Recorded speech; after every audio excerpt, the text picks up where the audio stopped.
기도하겠습니다. 주님, 저희가 세상에 복음을, 하나님의 복음을, 그 구원의 복음, 영원한 생명의 복음을, 그리고 부활의 복음을 전하게 하여 주시옵소서. 예수님 이름으로 기도하였습니다. 아멘. 오늘 설교는 의인은 믿음으로 살리라 하는 것으로 말씀드리겠습니다. 오늘 일독서와 관련이 있는 겁니다. 의인은 믿음으로 살리라. 공동번역에는 오직 믿음을 통해서, 오직 믿음을 통해서 하나님과 올바른 관계를 가진다. 그래서 생명을 누리게 된다고 번역되어 있습니다.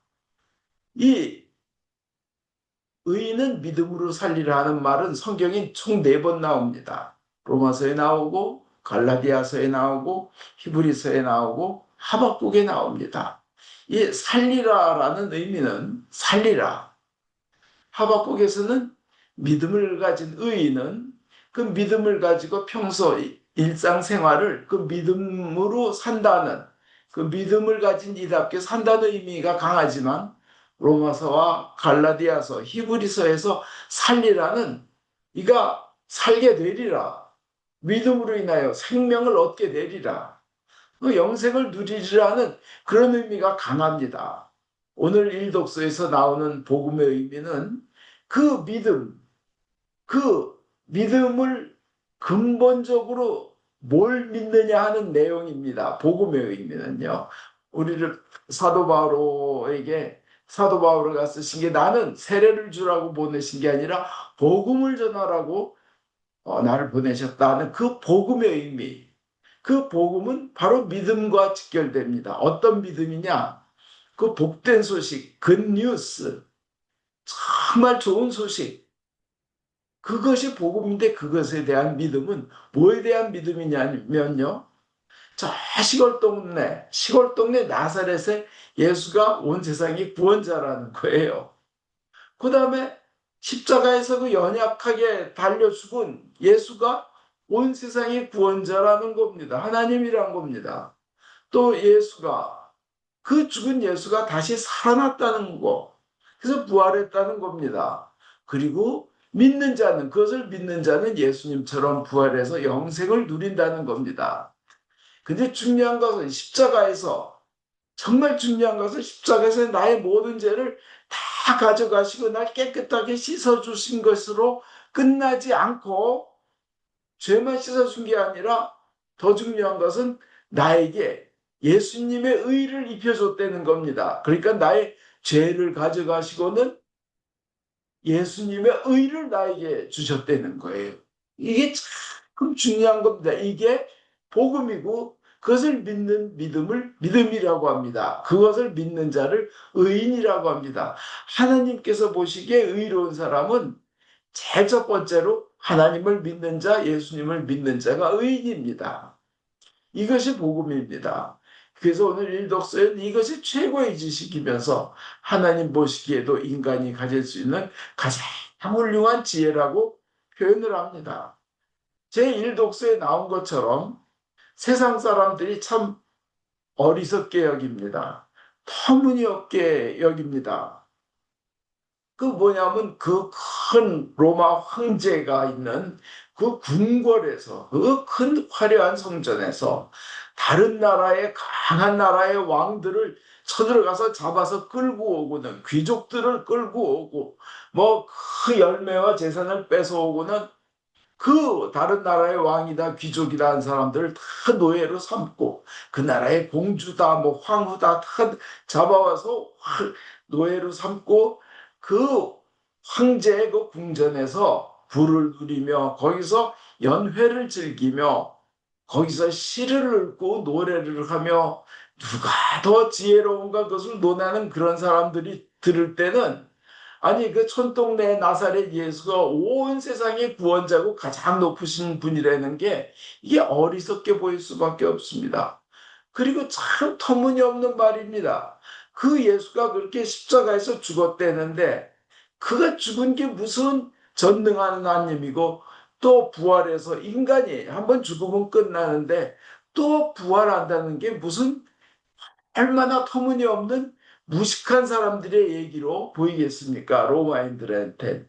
그러나 하나님 보시기에는 바로 인간의 머리로는 알 수 없는 내용이기 때문에 하나님 보시기에는 그것이 가장 큰 최고의 지혜이며, 그것이 하나님 보시기에는 그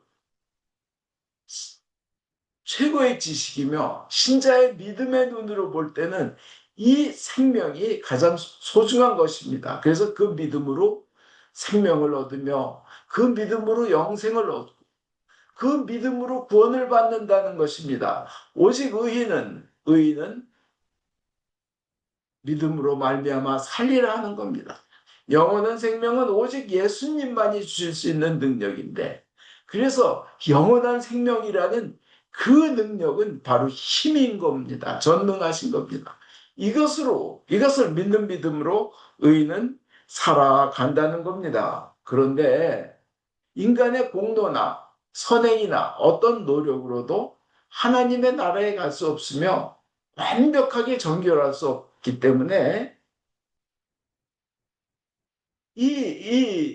그 영원한 구원, 영원한 생명은 예수님이 주셔야 됩니다. 그걸 믿어야 됩니다. 그래야 얻습니다. 그걸 가장 아주 철저하게 느끼신 분이 종교개혁을 일으키신 마틴 루터입니다. 어느 날 친구하고 가는데요, 갑자기 세상이 깜깜해집니다. 구름이 그냥 꽉 껴서 그냥 밤처럼 깜깜해집니다. 저도 살면서 그런 적을 느껴봤습니다. 정말 조금 전까지 해가 떠 있었는데, 대낮인데 온 세상이 밤처럼 깜깜해지는 걸 느껴봤습니다. 루터는 그렇게 가다가, 친구와 가다가 세상이 깜깜해지면서 갑자기 폭우가 쏟아지기 시작한데 상황에 물이 막 흘러나가는 겁니다. 막 그냥 무섭게, 너무나 무서운 겁니다. 사방에 벼락이 치고 천둥 소리가 나고 번개가 치는데 같이 가던 친구가 옆에서 벼락을 맞아 죽습니다. 번개를 맞아 죽습니다. 순식간에 살아있던 그 친구가 까만 시체로 바뀌어 버립니다. 얼마나 무섭고 두려운지. 거기서 그냥 저만 이번에만 살려주시면 제가 수도자가 되어서 주님을 평생을 공경하겠습니다 하고 막 기도를 했습니다. 간절히 기도를 하고 살았습니다.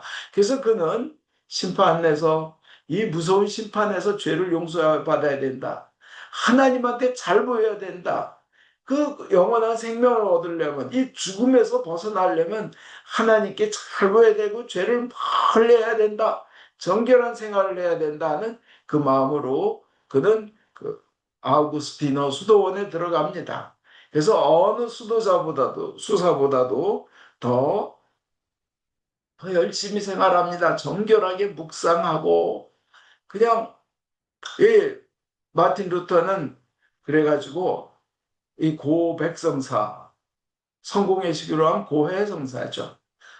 를 자주 봅니다. 어떤 날은 6시간이나 고해성사를 봅니다. 이런 죄를 지었습니다. 이렇게 정결치 못했습니다. 그런데 그 고해성사가 끝나고 나서 과연 내가 이것으로 천국에 갈 수 있을까? 하나님을 기쁘게 해드리고 살아남았을까? 그 다음에는 또 그는 그 금식을 합니다. 며칠씩 금식을 해야 됩니다. 그래도 내가 과연 구원받았을까? 이게 내 죄가 씻어졌을까? 구원받을 자격이 있을까? 어떤 때는 저 금욕을 합니다. 이 육체가 편안하게 안락하게 쉬고 싶어하는 그것을 이겨야 된다 해가지고는 본인이 이제 또 추운 날씨에도 그냥 별로 입지도 않고 추운 날씨에 고행을 해냅니다. 그러면 몸만 약해지고 병만 걸리고, 이래서 내가 천국에 가겠나? 이래서 하나님께 이것이 기쁘게 하나님을 해드릴까? 아무리 해도 완전한 거룩함에 도달할 수 없음을 느낍니다. 그냥 몇 년 후에, 그냥 몇 년 동안 3번에 걸쳐서 의인은 믿음으로 산다, 의인은 물론 믿음으로 살리라 할 때는 믿음으로 생활의 삶을, 뭐 믿음에 의한 삶을 산다는 의미도 있지만, 또 하나의 의미는 그 믿음으로 인해서 영원한 생명을 누리리라는 의미도 있습니다. 그 한 번은 그 마르트 브루크라는 그 감옥에 갇힙니다. 사실은 성이에요. 동굴입니다. 거기서 갇혀 있습니다. 왜냐? 그가 이제 교황에도 항명을 하고 하니까 또 황제가 너 주장을 철회해라. 그런데도 철회하지 않고 하니까 이 죽을 위험에 놓여 있었습니다.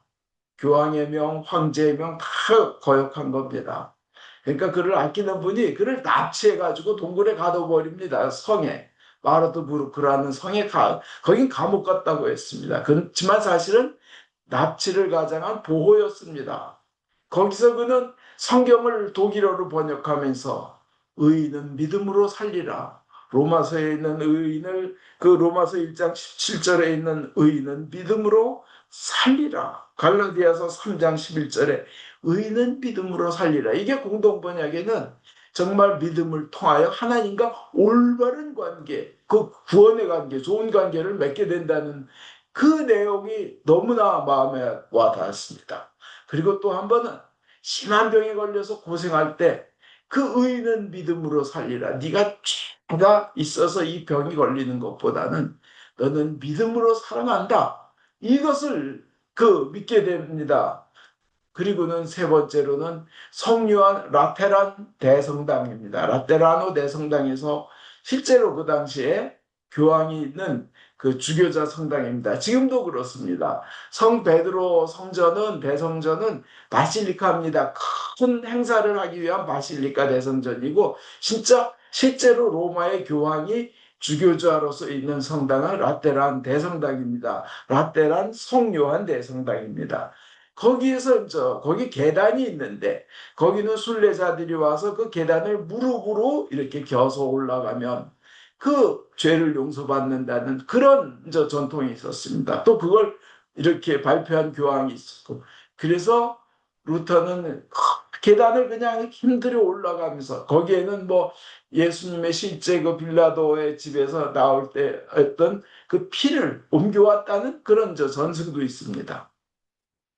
그 계단으로 올라가면서 루터는 느낍니다. 이 세상에 천국에 이를 만한 그런 긴 계단은 없다. 이 온몸의 고행이 하나님을 기쁘시게 하지 않는다. 구원은 오직 믿음에 있다. 의인은 오직 믿음으로 말미암아 살리라. 이것을 느끼면서 자신이 얼마나 구렁텅이에 빠져 있고 잘못된 것을 깨닫고는 그 자리를 잘 멀리 떠났다고 합니다. 그래서 그는 마틴 루터는 저 종교 개혁을 일으켰는데 그러면서 중요한 사상 중에 하나가 종교 개혁의 사상 중에 하나가 오직 믿음은 의인은 믿음으로 살리라 하는 게 되었습니다. 그렇습니다. 구원은 오직 하나님의 전권적인 행위이십니다. 인간이 뭐 업적을 쌓든 선행을 쌓든 관계없이 하나님의 모든 것을 주관하신다는 겁니다. 하나님은 인간의 의로운 인간의 의로 인간을 구원하시길 원하지 않습니다. 하나님은 하나님의 은혜로 인간을 구원하시기를 원하십니다. 그것이 하나님의 의입니다. 그래서 하나님이 주도적으로 하는 겁니다. 하나님이 구원하시는 겁니다. 그것을 믿는 사람은 그 믿음으로 살리라는 겁니다. 오직 하나님이 주권적으로 행사하시는 겁니다. 오늘 복음에서도 인류에게 복음을 전할 귀한 제자를 선택할 때 예수님이 먼저 선택하셔서 와라 그러신 거예요. 안드레와 베드로에게요. 먼저 부르십니다. 이건 뭐예요? 예수님이 먼저 선택하시고 부르신다는 것은 그 구원은 예수님이 하나님이 먼저 주도적으로 행사하신다는 걸 보여주고 계신다는 겁니다. 하나님이 모든 것을 주도적으로 행하시니까 그것을 믿는 사람은 구원을 공짜로 무상으로 얻는다는 것입니다. 영생을 주시는 것은 오직 하나님만이 하실 수 있는 초자연적인 초월적인 위대한 능력입니다. 그래서 그 영생을 전하는 복음은 하나님의 능력입니다.